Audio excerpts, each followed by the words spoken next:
Ilang opisyal ng Department of Agriculture bumisita at nagsagawa ng inspeksyon sa Benguet Agri-Pinoy Trading Center. Tinutukan yan ni Claire Lacanilaw.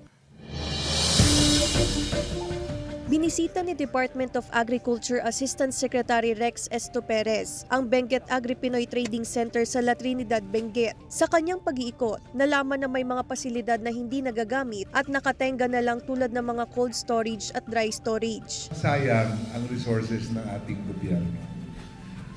The cold storage and all these things, dapat ngayon, modernize na dapat dito eh. Paano ka mag-modernize hindi naman nag-ooperate?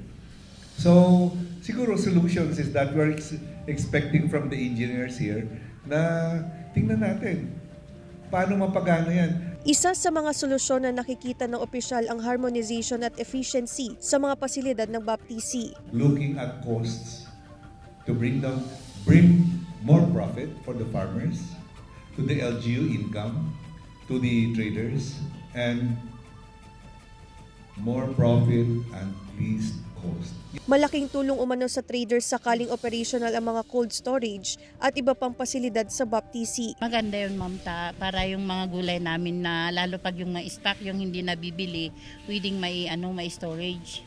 Kung pwedeng magamit sana lahat ng kon dito para hindi pag ganitong natatambakan ng supply ng gulay, para hindi naman masira agad. Para matulungan ang mga magsasaka na ibagsak ang mga tanim na gulay, hindi lang sa BAPTC kundi sa La Trinidad Trading Post. Dapat umanong tukuyin ang sistema at flow ng marketing at trading mula sa farmers hanggang sa traders upang ma-regulate ang presyo ng gulay. Dapat din daw na maging balanse at agad na matukoy ang problema sa supply chain na maaaring makaapekto sa presyo ng mga gulay.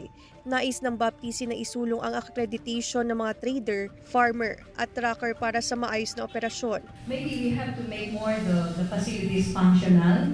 Hinikayat ng BAPTC ang mga magsasaka na makipagtulungan sa kanilang tanggapan upang mas lalong mapaganda at maging maayos ang operasyon sa mga ibinabagsak na mga gulay. Claire Lacanilaw, 1 North Central Luzon.